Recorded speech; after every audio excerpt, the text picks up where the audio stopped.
guys! Today I wanted to talk about the books that I've read this month. Lately I've really been on like a reading kick. I've really enjoyed reading. So I wanted to talk about some of the books I read this month. I have kind of been on a roll this month, honestly. This felt like the longest month of my life, so I definitely got some reading done. I'm really excited about some of the things that I read. I've read some pretty good stuff, so let's get started. The first thing that I read this month was the Kingdom Keepers Book 1. This was one of the things that I talked about in the Books I Want to Read video. I was definitely really excited to read Kingdom Keepers. I read the beginning of the book a couple months ago with Kindle Unlimited, which is $10 a month, and you can read as many books as you want. I'll have the link down below. I really enjoyed having Kindle Unlimited while I had it, but right now it doesn't really fit into my budget, so I don't currently have it, but I highly recommend. I really enjoy Kindle Unlimited. You don't have to have a Kindle to have it. You can just use your phone and get the Kindle app. I love it. I read a couple chapters on Kindle Unlimited a couple months ago, and then after that I just never read it again, and then this month I actually got it on Hoopla, so that was one of the books that I got for free using Hoopla, which is connected to your library. So I really love that that's available. Overdrive is also another app that's available that's connected to your library account. So you get, I think with both of them you get 5 books free a month. That goes really quick though. So a lot of people actually have Kindle Unlimited and Overdrive and Hoopla, and they use that all every month. There's so many different books that you can choose from with all 3 of those services. So I got that with Hoopla, and I read it for free, and I enjoyed it. I really liked the book. I think it's a really unique idea, especially because it's about Disney, but I feel like it's not really meant for just kids. There's a lot of big words in there, and it's a lot of really interesting concepts to have for such a small age group, because it's really meant for 9 to 12. It's still considered juvenile fiction, middle grade fiction, but they're such big books and they're so interesting that I really feel like it's one of those books that adults can read and enjoy. Definitely not meant just for kids. It's not like you read it and you're like, this is a baby book. It's really not. It's a series, and they also have like a follow-up series to it. I really didn't want to get into another series though, so I didn't read any of the following, but I really enjoyed the first one, and I would definitely read more if I was in the mood to read a series. The next book I read is Clicked. This is another book that also has like a book after it, but I didn't read the one after it, and I'm not going to. This one I was okay with, but I didn't love it. A lot of the time that I read it, I felt like there should have been a book preceding it. I checked a couple times just to make sure it was the first book in the series, and it was, but some of it I didn't really get. Like, I felt like there should have been some more backstory in there. She was in a camp, like Code Girls camp or something, and she was talking about the people that she met there, but I wasn't there when she was in the camp. So I was like, well, was there a book about her when she was in the camp? But there wasn't. So I was kind of confused about that. Interacting with her friends, it felt like we should have had some more backstory about her friends. Some of them, her friends all felt like the same person to me. It was kind of hard to keep up with who was who, you know? But it was interesting. It was about a girl who was a coder. She coded her own app, and it was like a friend maker app. You filled out a survey about different things, and then it would connect you with people around you that wanted to possibly be your friend. It was really interesting, and I really enjoyed the book, but I wouldn't read the next ones or anything, but it was a nice little book. Now we're getting into the Mary Downing Hahn section, when I found out about her and read a million of her books. So get ready. This is Mary Downing Hahn section. So the first one I read was Closed for the Season. I really, really loved this book. This is still one of my favorite books by her. So it was really cool that this was the first book I read by her, because it was a really good introduction to her books. This is about a boy who's new in town, and his neighbor is his new friend because he doesn't leave him alone. The house that he moved into, apparently someone was murdered in, but the whole town considered it like a horrible accident. But the kid next door is like, there's no way that was an accident. That was absolutely, most definitely, like, on purpose. They go on a whole adventure trying to figure out how the woman was murdered, what happened, all of this stuff. And it was a really interesting story. It was kind of interesting because there was a little bit of physical abuse in there. You see someone abusing someone else in it, and adults really being kind of bad people. So it's interesting getting those real life stories in a kid's book. I was really interested in that, how it wasn't just a little like, oh, I wish he had a crush on me kind of book. It was like a real, like, deep, real life kind of book. Really recommend that book. I recommend all of her books though. They're really good. But that was a very interesting story. Really liked that one. And the next book that I read by her was The Old Willis Place. Some of these, it's kind of hard to remember what they were about because they all kind of start to blend together at the end of the month, because I just remember they were all good. This was a good one. This definitely wasn't a favorite though. It was kind of hard to understand. The two main characters are Diana and Georgie, and they're siblings, and it turns out that they're ghosts. But in the beginning of the book, you don't really understand that they're ghosts, you just think they're kids. They're on a farm, basically, and there's always a new caretaker to kind of take care of the farm, and they watch caretaker after caretaker after caretaker. They are kind of the reason that most of the time they quit their job and then a new caretaker has to take over. But this time, the new caretaker has a daughter, so both of the kids are interested because they're like, friend? We never get to hang out with people. We never get to make friends. So they start to kind of interfere with the new child's life and ends up being friends with the girl. And it turns out that they're ghosts and something happened, and they try to like have the girl really solve the mystery of what happened to them. It was a really good book. I really enjoyed it. Not one of my favorites though, just because in some of it I was a little confused about what exactly was happening. The next one is one of my favorites. It's The Girl in the Locked Room. I think this one was really interesting. She was a ghost, so the girl in the locked room is a ghost. She's in an abandoned building, and this new family comes and takes care of the building and starts to make it beautiful and tries to restore it to a really nice, livable home. She is kind of stuck in a time loop where every night the people who killed her family come back to the house and try to kill her, but she's already dead because she's a ghost and they're also ghosts, but she has to relive this nightmare basically every day. She's stuck. She doesn't get to move on because of this horrible traumatic experience that happened. And so the new family moves in, and she is really intrigued with the daughter that moves in, and she wants to be friends with the daughter, and the daughter tries to help her move on and get rid of this thing that she's been experiencing every day of her life. And it was a very, very good book. I definitely recommend that. That's one of my favorites. The next is The Doll in the Garden, which is another one of my favorites. It's interesting because a lot of these books are about a ghost that has been kind of haunting the premises for a while, and a new family moves in and they help figure out the ghost issue. So this is another one of those. This girl moves in to this house, and there's a beautiful garden, and she wants to go out there and play, and she meets the neighbor, and her neighbor and her try to fix up the garden and make it really nice. And they find a doll, and they're like, wow, this is a really pretty doll. And the girl actually takes it and doesn't tell the neighbor, and then she holds on to it and loves it and everything. And then the cat that's out in the yard actually takes her to the neighbor's house, but it's like it takes them back in time, and the child is now dead, but she sees her as a living child. That's a really, really good one. Especially because when I was a child, I loved dolls so much, so I really connected with the main character a lot with that one.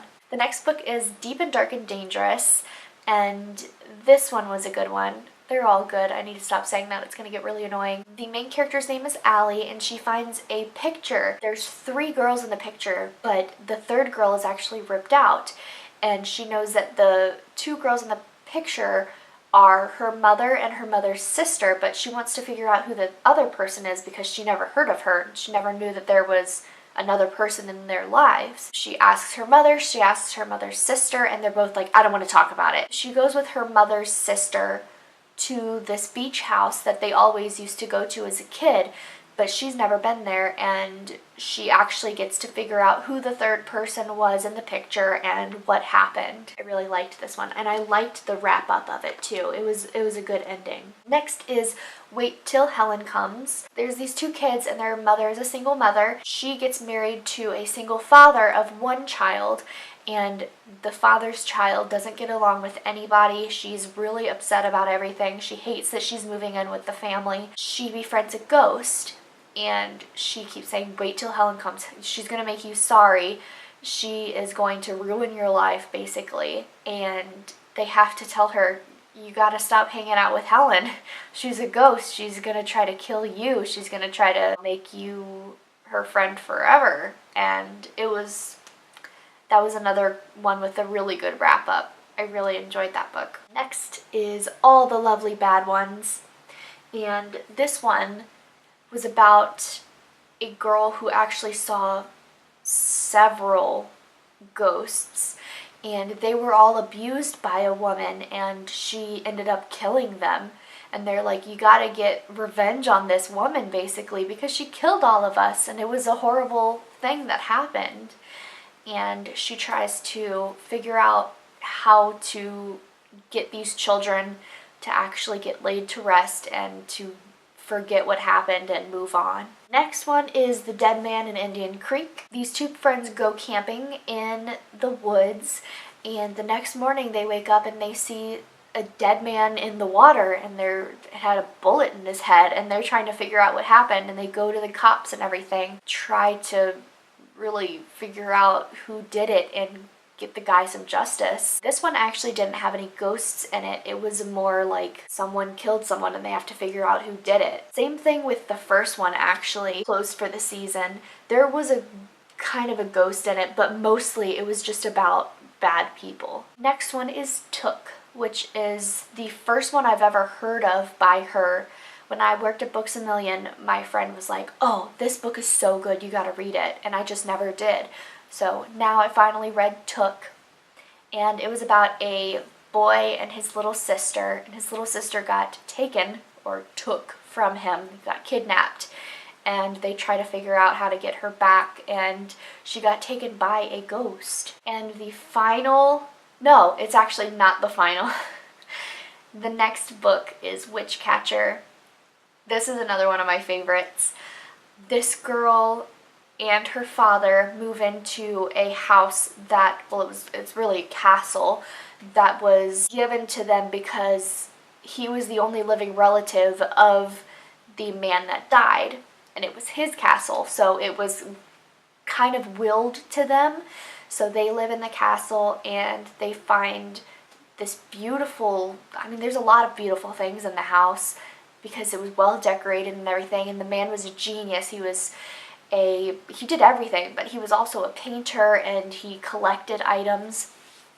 And they had this thing called a witch catcher, and it would catch a witch or any other magical creature and kind of put it into the thing and basically trap them in this beautiful device. And the girl thought it was very pretty, so she hung it up and she thought it was beautiful. And then turns out there was like a little pixie in it, and she makes friends with her and tries to get justice because a mean lady is trying to take the witch catcher away, and she doesn't really understand why and why it would benefit her. So in the story, they're really getting to know what happened and why she's so interested in this witch catcher. It's probably another one of my favorites by Mary Downing Hahn.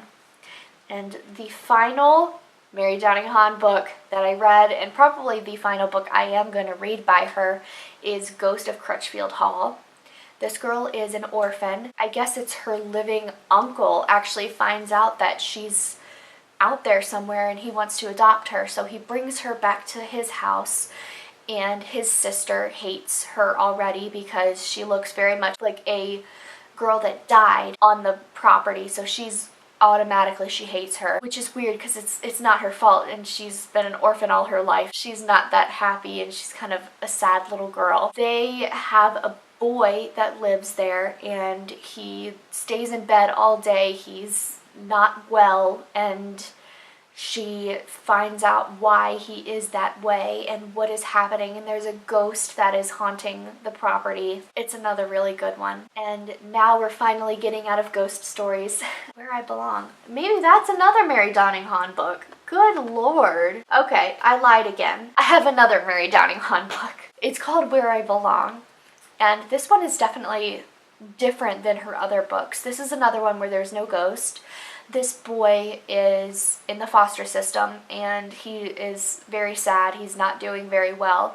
He is going to have to repeat 6th grade. He ends up running to the woods trying to get away from everything, and he meets a man, and he thinks it's the Green Man who takes care of the woods and everything and really makes the forest beautiful.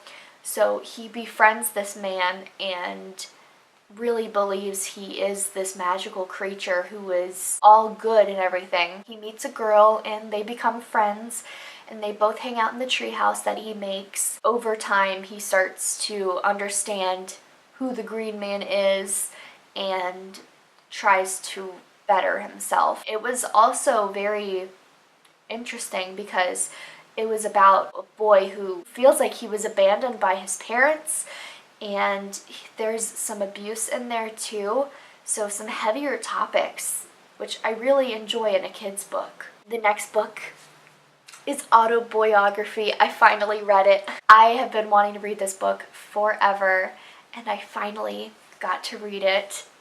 It is such a good book. So autobiography is about a boy named Tanner, and he's bisexual, but for now he's back in the closet. He doesn't tell anybody, and he just doesn't let anybody know about that side of him.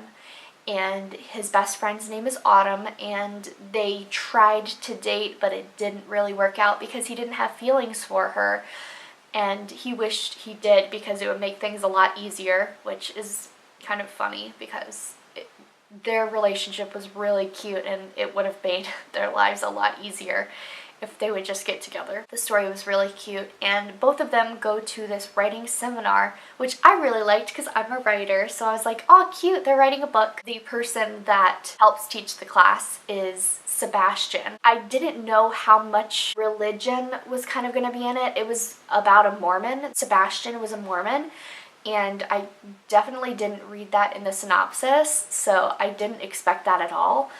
But it was definitely more of a religion-based book. It had a lot to do with Mormons, which I had no idea about Mormons. So it was really interesting to read about it because I've just never been around Mormons before. So you really got to understand their way of thinking and everything. Tanner has a crush on Sebastian, and Sebastian has a crush on Tanner too. That was really interesting to read about because it's something he has never thought about before. He's never acted on his feelings towards a boy before. So that was really cool to read. I definitely think soon I'm going to do like my favorite LGBT books because it's the kind of books that really need to be talked about. Why wouldn't there be LGBT books? There should be more of them. They should be just another book you read. And that's kind of how I view them. I kind of consider them their own thing, but also I don't consider them to be any different than any other book I read. It's just a good book. I love it when it's just about the love story and not so much about the struggle, because I know there's such a struggle there, but it's nice to normalize LGBT books and make it just another love story. And I really enjoy reading books where it's just a love story and everybody's happy and there's butterflies and flowers and it's beautiful and there's no struggle there. I love those books too. But there's also books that need to be told about the struggle. And this was kind of one of them that had more of a struggle in it, because Sebastian was like, I can't do this because my religion tells me I can't. So it was definitely interesting to hear about that side of the stories too. Really enjoyed it, definitely recommend. And the final book that I'm going to talk about is Replay. This one I really wasn't very interested in. I loaned it from the library, so I read it. It was okay, but I definitely didn't love it. Leo is in a quite large family. I do remember that they are Hispanic. There were some parts that were real life and then some parts that were his imagination. He has a big imagination. He wants to be an actor. A lot of the story is him just making up these scenarios in his mind. He finds a diary written by his dad when he was a child, and they talk about this girl that he's never heard of. So he wants to figure out, well, who is this woman? I don't know who it is because nobody ever talks about her. I didn't even know she existed. I want to know what happened, and then finally he gets to know what happened to her. It's also during a time where he does a play. He's one of the characters in a play, so he talks about that a little bit. To the grocery store. Have a great day at work. See you soon. I'm gonna go text my mom. Hold on. My mom texted me. Anyway, I thought this book was good. It was okay. It was okay. It was kind of cool to hear a child who's making up a lot of what's happening. He's imagining a lot of what's going on in the story, so that was interesting. It really doesn't have very good reviews either, and I've never heard of her. Her name is Sharon Creech. I never heard of her, but a lot of the other people who read the book said it wasn't the best by her. She's done better, and I thought this book could have been better. But that's okay. It was still an alright book. It was a short book, so I didn't feel like I wasted my life away with it. It was a nice little short read. It was a kid's book also, and that read like a kid's book for sure. Some of these, like some of the Mary Downing Hahn stuff, doesn't read like a kid's book. It reads like anybody could read it and enjoy it. But that was definitely more a kid's book. Like as an adult, it was kind of not my favorite to read. Kind of ending it on a little bit of a bummer note. Still enjoyed reading all of these books. I have a couple books that I'm currently reading. So I'm reading One of Us is Lying currently, and I'm also reading The Music of What Happens by Bill Coningsberg. In last month's what books I've read this month, I talked about Openly Straight and Honestly Ben, which are also LGBT books that are written by the same author, and this is also an LGBT book. So this I currently am reading, and I'm just getting started with it, so I don't really have a review yet. Currently I like it. I actually like both of the books that I'm reading right now. I'm reading The Music of What Happens in book form, and I'm reading One of Us is Lying on my Kindle. I just read it on my phone, and I take that everywhere, so if I'm eating or I'm at a doctor's appointment or whatever, I can read that book. And then The Music of What Happens I keep at work, so when I have my breaks at work, I can just quickly read some of my book and always have it there. Those are the only books I'm reading right now, and the only books that I have to read. I think I have one more book on hold at the library that I have to pick up before they put it back. I'm probably going to get back into reading kids' books just because they're so quick and they're usually pretty light. Not recently. A lot of the kids' books I've been reading recently haven't been light reads. Most of them are, and they're pretty nice and cutesy and everything. So I'm probably going to get more into reading those. Those two you should expect in next month's What I Read This Month, because hopefully I will continue to be reading a lot of books. Those are all the books I read this month. Pretty long list, honestly. I've got a pretty long list of books I've read so far this year, so that's kind of cool. Those are all the books. I'm going to shut up now. So thank you so much for watching. Subscribe if you wanna, and I will see you in my next video.